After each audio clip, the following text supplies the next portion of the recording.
திமுக ஆட்சியை பொறுத்த வரைக்கும் எப்பவுமே பேர் வச்சியே சோறு வச்சியா அப்படின்ற டயலாக் வந்து ரொம்ப அற்புதமா பொருந்தும். அந்த மாதிரி அந்த டயலாக் பொருந்துற மாதிரி தான் அவங்க செயல்பாடுகள் 100% இருந்திருக்கு. சமூக நீதி விடுதி அப்படின்னு சொல்லிட்டு தமிழ்நாடு முழுக்க இருக்கக்கூடிய விளிம்பு நிலை மக்கள், மாணவர்கள் மாணவிகள் வந்து தங்கி படிக்கிறதுக்காக பல மாவட்டங்கள்ல பல சமூக நீதி விடுதிகள் கட்டப்பட்டது. அந்த விடுதிகள் தரமா கட்டப்பட்டதா, அதுல வந்து தரமான உணவுகள் வழங்கப்படுதா, சுகாதாரமான சூழ்நிலை நிலவுதா அப்படின்ற பல கேள்விகள் வந்து நம்ம எல்லாருக்குமே வந்து எழுந்திருக்கோம். கடந்த ஆண்டு 2025 ஆண்டு பெண்களுக்கான சமூக நீதி விடுதி நாங்கள் வந்து பண்ணி கொடுக்குறோம் அப்படின்னு சொல்லிட்டு பண்ணி கொடுத்துருந்தாங்க. ஆனால் அந்த விடுதி வந்து ஓப்பன் பண்ண அப்பவே பார்த்தீங்கன்னா அடையாறில் சட்டக்கல்லூரி மாணவிகள் ஒரு சமூக நீதி விடுதியில எங்களுக்கு டாய்லெட் ஃபெசிலிட்டியே இல்லை, நாங்கள் வந்து நூற்றுக்கணக்கான பேர் இருக்காங்க, வெறும் 2 டாய்லெட் ஃபெசிலிட்டி தான் இருக்குது, இதை நாங்கள் எப்படி நாங்கள் யூஸ் பண்ணது, நாங்கள் ஒரு பெண்கள் நாங்கள் வந்து எவ்வளோ கஷ்டப்படுறோம் தெரியுங்களா அப்படின்னு சொல்லி மிகப்பெரிய ஒரு போராட்டம் வந்து அப்போ வெடிச்சது. அதை அப்படியே அமுக்கி மறைச்சிட்டாங்க. அதற்கு பிறகு அது மாதிரியான சம்பவமே நடக்காத மாதிரி காட்டிக்கிட்டு இருந்தாங்க. இதுதான் வந்து திமுக அரசுடைய பேட்டர்ன். எங்கேயுமே வந்து பிரச்சனையே ஒன்று நடந்தது அப்படின்னா அது வெளி உலகத்துக்கு வந்தால் தான் அதற்கு தீர்வு கிடைக்கும், அதை ஏற்றுக்கொள்ளக்கூடிய அந்த பெருந்தன்மை அப்படின்றது திமுக ஆட்சியில ஆட்சியாளர்களுக்கு இருந்ததே கிடையாது. இப்போ தமிழக வெற்றி கழகத்தின் ஆட்சி. இப்போ விஜயன்னா முதலமைச்சரா முந்தநேத்து சென்னையில் இருக்கக்கூடிய ஒரு சமூக நீதி விடுதி, ஒரு பிரபலமான ஒரு மிகப்பெரிய ஒரு கட்டடம், அந்த கட்டடத்தை பார்வையிடுறதுக்காக நம்ம சமூக நீதித்துறை அமைச்சர் திரு வன்னியரசு அவர்களோட போறாரு. உடன் அதிகாரிகள் போறாங்க, எல்லாரும் போறாங்க. அங்க போயிட்டு எந்த ஒரு பிரச்சனையும் இல்லாம ஒட்டுமொத்தமாக பார்வையிடுறாங்க. சிசிடிவி கேமராஸ் எப்படி இருக்கு, பில்டிங் ஃபெசிலிட்டி எப்படி இருக்கு, அதனுடைய இது எப்படி இருக்கு அப்படின்னு சொல்லிட்டு அங்க மாணவர்கள் சிலர் வந்து முறையிடக்கூடிய காணொலியை நம்ம பார்த்தோம்.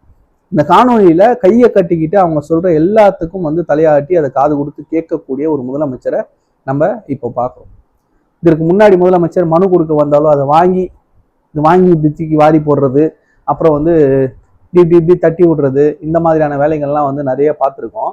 பப்ளிக் வந்து ஒரு குறை சொல்ல வந்தாலோ இல்லை அவங்கள வந்து தாக்கக்கூடிய இல்லை திட்டக்கூடிய அமைச்சர்கள் நம்ம பார்த்துருக்கோம். இந்த இடத்துல வந்து உரிமையான இந்த மாதிரி இருக்குண்ணே சார், ஒரே நிமிஷம் சார் அப்படின்னு சொல்லி கூப்பிட்டு ஒரு பையன் நின்று பேசுறான் அப்படின்னா அதை கையை கட்டி நின்று கேட்கக்கூடிய முதலமைச்சர் அமைச்சர் வந்து இந்த ஆட்சியில தான் நம்மளால பார்க்க முடியும். முழுவதும் கேட்டு அந்த அதிகாரி அங்கேயே வர சொல்லி அமைச்சர் வந்து கண்ணை காட்டி சொல்றாரு, என்னென்ன சொல்றாங்கன்னு காதுல வாங்குங்க அப்படின்னு சொல்லி சொல்றாரு. இல்லைங்க இது இல்லாது, அது அப்படி இல்லைங்க, இது இருக்குங்க, அது அப்படி, அதெல்லாம் நீங்க பேசாதீங்க, தயவு செஞ்சு அவர் சொல்றதை மட்டும் நோட் பண்ணுங்க, அது எல்லாத்துக்கும் என்ன இருக்கு இல்லை அப்படின்றத நாங்கள் செக் பண்ணி நாங்கள் பார்த்துக்கிறோம் அப்படின்னு சொல்லிட்டு பேனா, அந்த நோட் புக் பேனா எடுத்து அவர் வந்து எழுத சொல்றாரு.